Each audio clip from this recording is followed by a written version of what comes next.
মতো যাদের মধ্যে ট্যালেন্ট আছে, মেধাবী ছাত্রছাত্রী আছে, তাদের শিক্ষার জন্য আমরা একটা বিরাট টাকার অঙ্ক ব্যয় করে থাকি।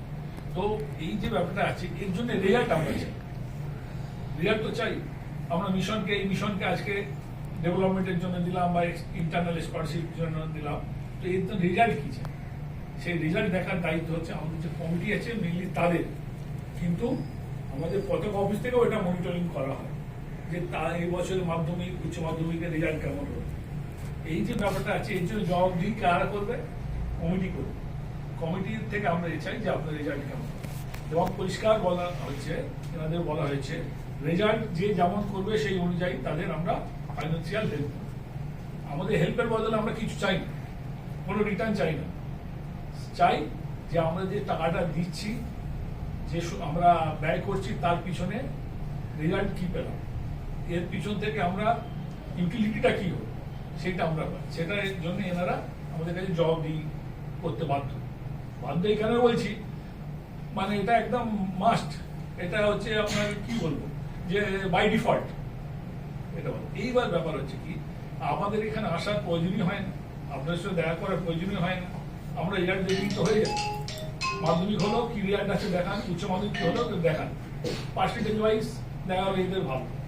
এখন ব্যাপার হচ্ছে কি, আমার ব্যক্তিগত যেটা মতামত, আমি শিক্ষা জগতের মানুষ নই, তবুও বলি যে একটা মিশন 95, 96 পেয়েছে, 98 পেয়েছে, সেটা নিয়ে মাতামাতি 10টা 12টা করে পেপারে তারা অ্যাডভার্টাইজমেন্ট দিচ্ছে আমাদের ছেলেরা এত হাই সাইজ।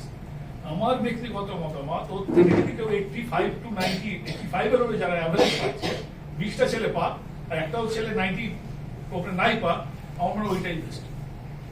অ্যাভারেজ রেজাল্ট থেকে বোঝা যাবে যে এখানে পঠন পাঠন কেমন হচ্ছে। তো আমাদের আজকের দিনে দুঃখের বিষয়, ওইটাকে নিয়ে বেশি নাচানাচি হয়, 90 এর উপরে কে পেয়েছে কত। কিন্তু আমাদের যদি আমরা 85 বা তার অ্যাভাব যেটা আছে, অ্যাভারেজ চলতে পারি ভালো। তো এই ব্যাপারে মিশন কর্তৃপক্ষের সঙ্গে আপনাদের নিশ্চয়ই মানে কথাবার্তা হয়। এখন আমি এটা আপনাদের কাছে একটু, যদি কেউ একজন বলেন আপনি ইনচার্জ হিসাবে, যে আপনাদের উচ্চ মাধ্যমিক এবং মাধ্যমিকের ব্যাপারে আপনারা কি পরিকল্পনা নিয়েছেন? কেন রেজাল্ট গতবারে আপনাদের বিশেষ করে উচ্চ মাধ্যমিক ভালো হয়নি, এবং আমাদের কাছ থেকে ওটাই হেল্প পাবে যার রেজাল্ট ভালো হবে। আপনারা হয়তো ডাইরেক্টলি বেনিফিটেড হবেন না যদি আপনার রেজাল্ট ভালো হয়, কিন্তু ইনডাইরেক্টলি হবেনি। তো আপনি কি পরিকল্পনা নিয়েছেন একটু শর্টে যদি বলেন। শর্টে বলতে স্যার, আমরা সেক্রেটারি স্যার আমাদের নিয়ে বসেছি।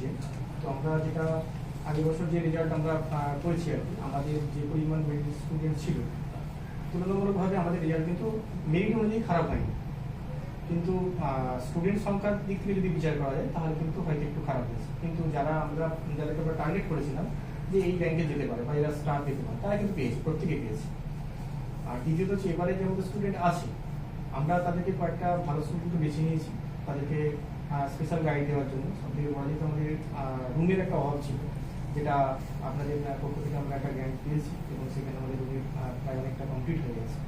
তো আমরা তাদেরকে স্পেশালভাবে গাইড দেওয়ার চেষ্টা করছি, এবং চেষ্টা করছি একটা ভালো লক্ষ্য, যে আপনারা যে লক্ষ্য আমাদেরকে বেঁধে দিয়েছেন, তো সেই লক্ষ্যে আমরা পৌঁছানোর জন্য সার্বিক প্রয়াস চালাচ্ছি।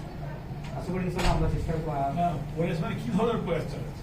এবং স্যার আমাদের যেটা হচ্ছে প্রত্যেক স্টুডেন্ট ওয়াইজ আমরা রিপোর্ট খাতা করেছি, বা তাদের কতটা সে পড়াশোনা করছে বা কোন দিকে তার সে ব্যাকে যাচ্ছে, বা তার ক্লাস টেস্টগুলো নেওয়া হচ্ছে, তার রিপোর্ট আমাদের কাছে করেছে। এবং পড়া শেষে তাদের প্রত্যেক টিচার আমাদেরকে প্রত্যেক টিচারকে বলে দেওয়া হয়েছে যে চ্যাপ্টার ওয়াইজ এক্সাম তাদের নেওয়া, এবং এই সপ্তাহে নেওয়ার পর পরের সপ্তাহে যখন নিতে যাচ্ছেন কতটা তার সে কতটা ইমপ্রুভ করলো বা কতটা পিছনে মনিটরিং হচ্ছে।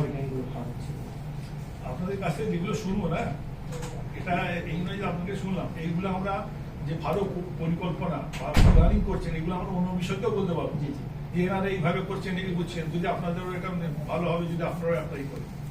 তো আরেকটা আমাদের পরিকল্পনা নেওয়া আছে, সেটা হচ্ছে আমরা সেটা করে উঠতে পারিনি, কিন্তু আমরা খুব তাড়াতাড়ি সেটা অভিভাবকদেরকে নিয়ে 10, 12 যারা বোর্ডের পরীক্ষা আছে তাদের অভিভাবকদের নিয়ে আমরা খুব তাড়াতাড়ি বসতে চাইছি, এবং তাদের ছাত্রদের যে বিশেষ করে কি অবস্থায় আছে আমরা সেটা তাদেরকে জানাবো, এবং তাদের দিক থেকে আমরা অভিভাবকের কাছ থেকে একটা কোনো পজিটিভ দিক যদি থাকে তারা আমাদের শেয়ার করতে পড়াশোনার বিষয়ে, এবং ছুটি যাতে তারা কম পড়ায়। মাধ্যমিকের পরীক্ষার আগে ছুটি কবার আছে?